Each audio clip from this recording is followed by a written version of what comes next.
Good evening and welcome to a special edition of Straight Talk. I'm Eugene Chan and I'm delighted to have you with us here at the Kai Tak Stadium on the final day of the first ever Hong Kong Sevens at this world-class venue. Joining us today is the chairman of Hong Kong China Rugby, Chris Brooke, a passionate rugby veteran and dedicated leader in the sports development. Having lived here for over 40 years, Chris played for Valley Rugby Football Club and proudly represented Hong Kong in Asian tournaments and World Cup qualifiers between 1999 and 2001.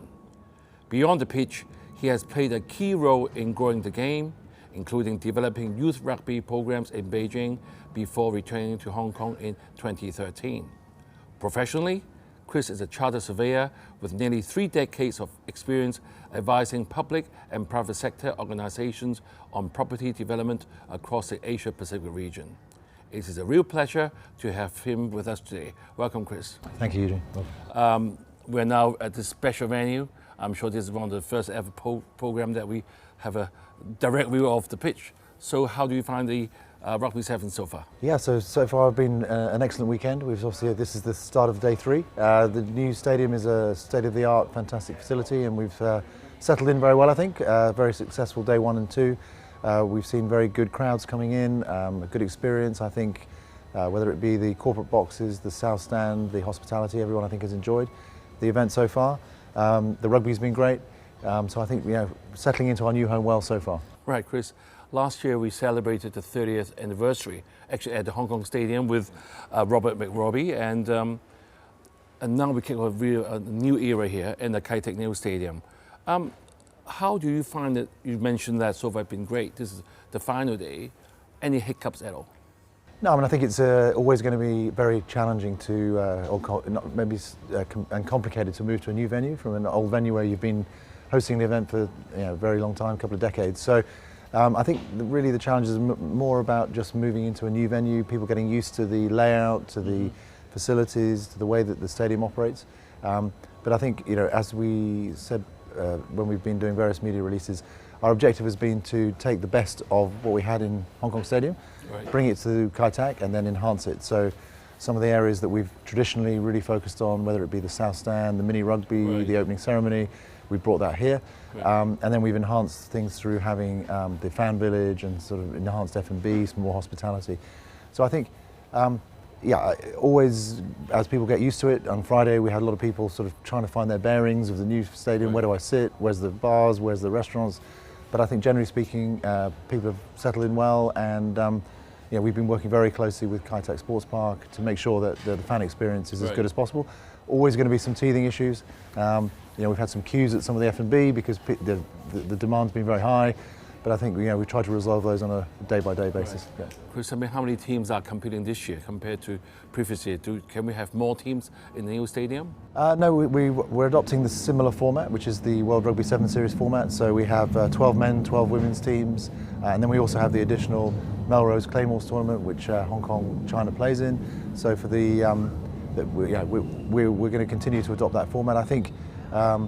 Obviously with the Melrose Claymores, the Hong Kong men are playing China and Japan, and the women are playing Kazakhstan and Thailand. So it's fantastic for the Hong Kong China team to be able to play as well. As we look forward to next year, we'll probably look at whether we can activate other parts of the Kai Tak Sports Park. So this year we've really focused on the main stadium and the fan village. We haven't utilised the indoor arena or the youth sports ground. As we move forward and get more confident and get used to the facility, maybe we can look at doing some complementary events around the weekend. Yeah. Right, someone said that this Kai Tak Stadium is actually have a purpose built for rugby. So can you sort of tell us more about that? Yeah, sure. So we've been involved in all the consultations with the government since sort of the inception of the project 10 years ago. Between 2016, 2019. We did about 10 years ago now. Well, almost 10 years ago. So we've been involved with the architects and the designers. So if you look at the way in which the stadium's been designed, we have 24 changing rooms. So every team has their own changing room downstairs. The South Stand's been replicated in a bigger and better version. So in the old stadium it was about 4,500 capacity. Here we're at about 6,000. You said we have like 24 training rooms compared to like 2 or 4? Yeah, I think in the talking to some of the players yesterday, I think in the old stadium, the 4 teams had to share a changing room and on a rotation basis, which clearly not ideal. No. Here they come in, they've got a main changing area, they've got a warm-up area, a physio room, every team, so they can base themselves for the weekend, leave their things here.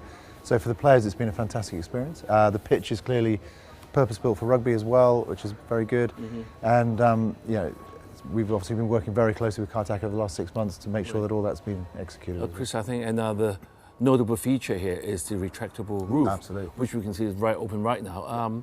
How long does it take to close back up again, for example, just in case it's raining very heavily? So it takes about half an hour to open and close.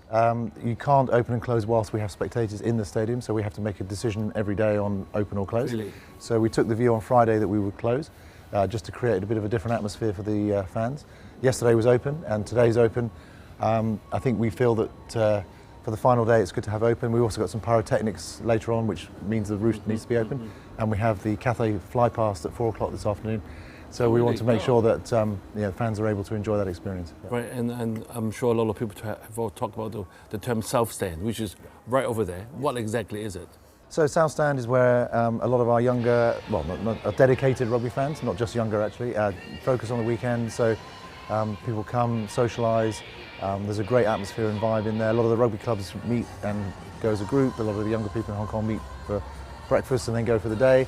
There's a bit of fancy dress in there as well. So it's really a social, fun experience. And I think people just come to enjoy the rugby and spend time with their friends and have a bit of a party as well. Yeah. Right. I kind of read up on the history of rugby services in Hong Kong. I think it started in 1976, but with the Hong Kong Stadium like nearly 30 years ago. So when did all this fancy dress come into it? Because, I mean, I'm sure originally you were talking about rugby. Yes. So I think the events just evolved over the years. I think this is year 49, so our 50th anniversary next year, 2026. Right. And I think people sometimes say, how did you create the magic of the Hong Kong Sevens? I think the reality is we haven't created it, it's evolved. The fans have evolved it. So it's become a fan experience. And I think the unique thing about the Hong Kong Sevens is it's a combination of the rugby, the social aspect, the business, hospitality, the entertainment. And in Hong Kong, we've managed to evolve an event which has all those ingredients which work really well for the weekend together. So, I see we see ourselves as the custodian of the event. I'm chairman for a limited term. I take it forward for a few years and then I pass on. And we want to make sure that we protect all of the good things of the last 49 years and continue to build going forward. But I do think we have because we get the backing of the fans, the business community, our sponsors, everybody wants to make the weekend a success, which is great. And for us, that means that as long as we provide the context and the framework, everybody can come and enjoy. Right. Do you think, being a new era right now, we always say that kicking off a new era at the new Kaitak Stadium, apart from the South Stand, apart from the fans with the fancy dresses and the F&Bs and also the pyrotechnics as well, what else are new to this in this game? I think the great thing about this, because Kaitak Sports Park is a precinct as against just the stadium, we're able to look at activation across the precinct. So we've got a fan village on the outside of the stadium in the east area.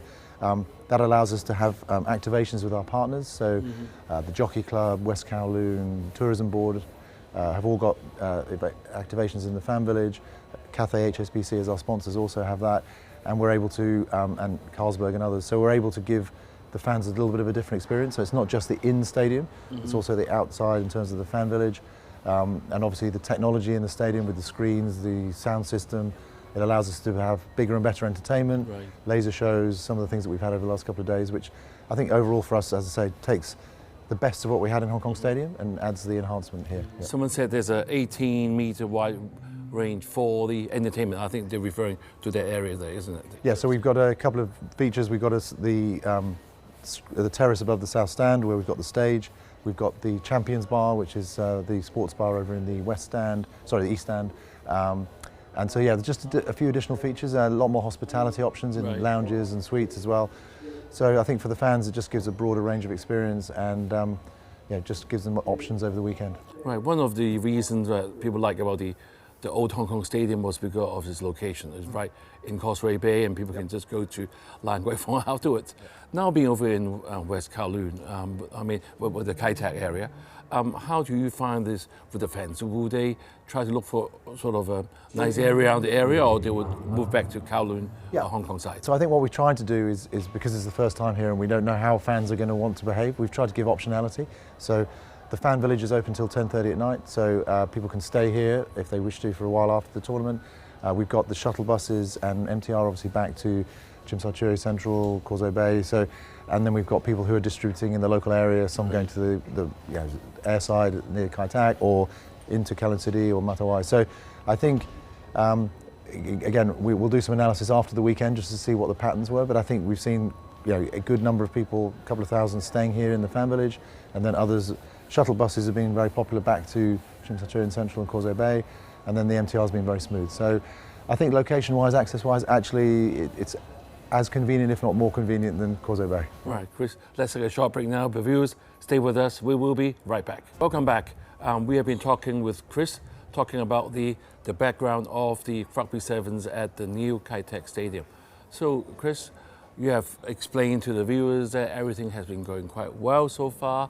But one common area that we talked about very much in the last few months is actually the transportation coming to Kai Tak. I mean, we had a lot of rehearsals here, we had the opening, and people were anticipating with like 50,000 fans. I mean, this is quite a large number compared to even with the old Hong Kong Stadium.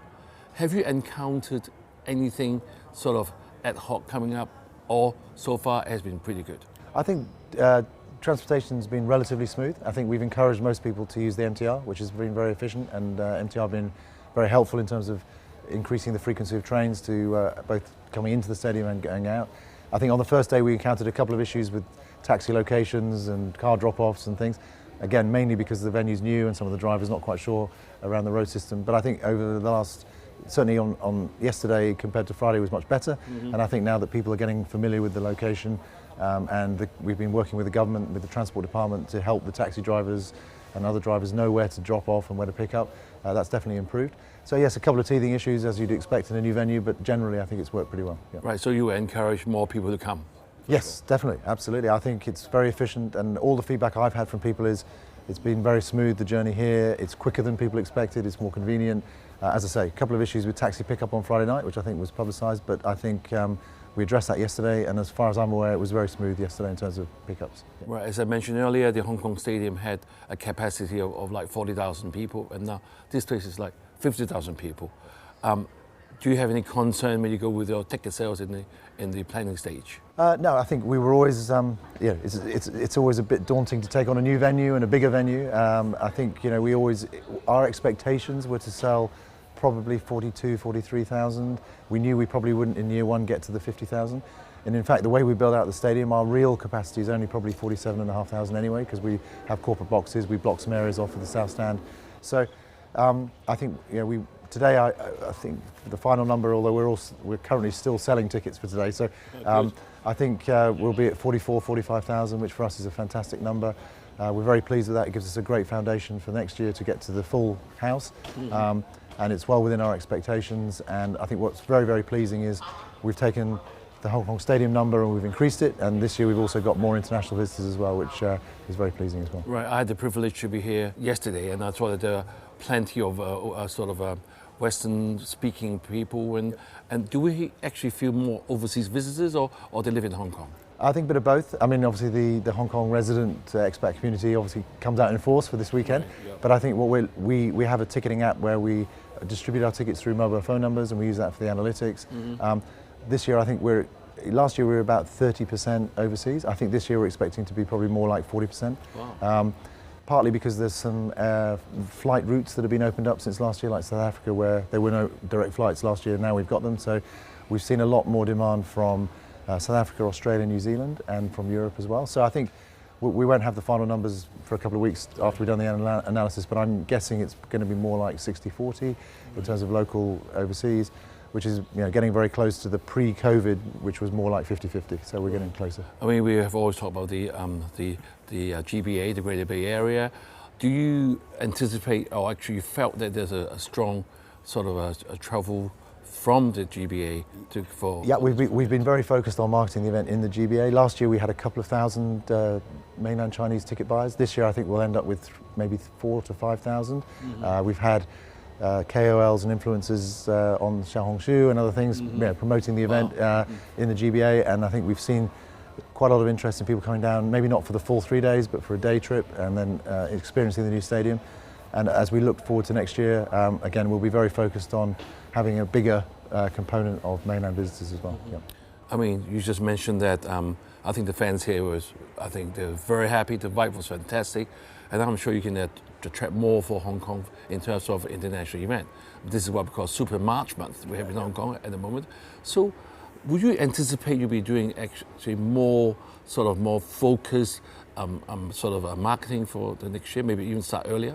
Yes, well, I mean, we've started pretty much, as we finish this event, we start marketing and thinking about next year. So this year and I think what we found this year, we've tried a couple of additional collaborations. So we've always had partners, very, very reliable partners such as Jockey Club and the Tourism Board. But this year we did a collaboration with West Kowloon. So we had our team announcement event in West Kowloon last Sunday. They have an activation in our fan village. So we're looking at the synergies between different groups within Hong Kong so that we can have a broader appeal and a holistic approach to the week. We have a big rugby week, so we have the Hong Kong Tens, we have the Kowloon Tens, rugby tournaments, the International Touch Tournament in the week before. So definitely it's already a rugby week, but I think as we look forward to next year, we were going to look at additional collaborations, whether it be with organisations such as the Jockey Club or West Kowloon, in terms of sports and culture, bringing visitors in for the week, or obviously Art Basel and others around Super March, or whether other sporting events. We have a collaboration with Live Golf where we did cross-marketing of the Live Golf earlier this month, and the Sevens, and that's been very successful because the Live Golf has a bit of a similar vibe to the Sevens, and there's quite a lot of crossover in terms of spectators. So again, we're looking at making it bigger and better, and as I said earlier, I think with the indoor arena, the youth sports ground, we can look at broader collaborations and have that synergy around complementary events over a week to 10 days. Yeah. Right. So Chris, you being the chairman of Hong Kong China Rugby, having this responsibility or the privilege of guiding rugby development in Hong Kong, how do you feel now with this new stadium? Have we reached the end now, or this is just the beginning? How do you feel? I think it's just the beginning, Eugene. I think, I think myself as the chair and our board of directors and our senior management, we feel very responsible for the Sevens. We see ourselves as the custodians of the event. Lots of hard work's gone in over the last 49 years to make this what it is. And we see the need, the responsibility for us is to take the event and enhance it and continue to drive it. The surplus revenue we generate from the event funds rugby in Hong Kong, so we have to do that, and all of the money we make goes back into the game. So it's very much around making sure that we continue to do that. And for us, there's a broader responsibility also to Hong Kong. We feel that, and the Sevens has become a little bit of a barometer for the positivity of Hong Kong. So for us, again, if it goes well, we have lots of international visitors. Everyone has an enjoyable time. We see ourselves contributing to the events economy, to the broader positivity of Hong Kong. So you're right, it's a big responsibility, but it's also a privilege, and we feel very privileged to be able to be the custodians of such a great event in such a great facility. And so we feel very positive about that. And for us, it's, as I said earlier, it's the beginning, because we can see a lot more potential of making this a bigger and better rugby event, but also a bigger and better event for Hong Kong in general. Right, Chris, I've been thinking, actually while sitting here yesterday, I was filled with the vibes and the people were actually very happy, and it'd be great to come back for a weekend. How can we involve more local fans? It's something that I've been thinking about, because rugby isn't a traditional Hong Kong sport or Chinese sport, and then I've talked to some people. They said, all right, I'll go to rugby, but just for the F&B, I may not want to come and play.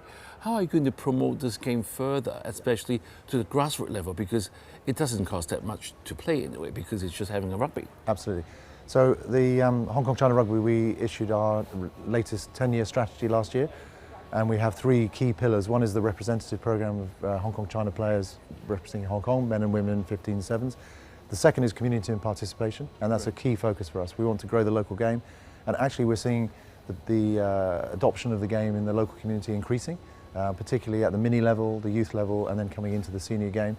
We're very focused on building local clubs and helping support the growth of the game across Hong Kong. So for us, it's not about just the sort of elite sport piece, it's about the grassroots, as you say, the community.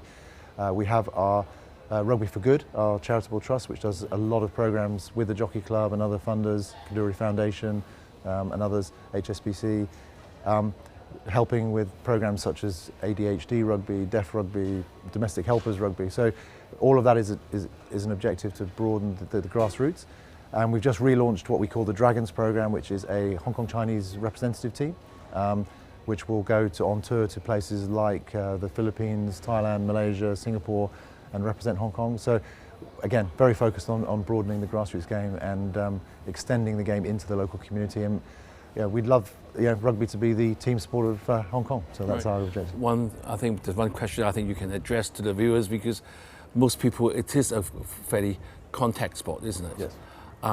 For the normal Chinese build of kids, they're not very big. So is it dangerous? It's not dangerous at all, actually. And I think, played in the right way, managed correctly, it's very safe. I mean, clearly it is a physical sport. So I think if you're playing the full contact 15-a-side rugby, you need to go in eyes open that it's a contact sport, and we all played that. I think what we've tried to do and what we continue to do is look at options for the local community. So we have the full contact traditional rugby, we have sevens, which again, local sports people are very suited to. I mean, as you see, we've got some local stars who are now appearing for the sevens team. Right. And we're also looking at non-contact rugby.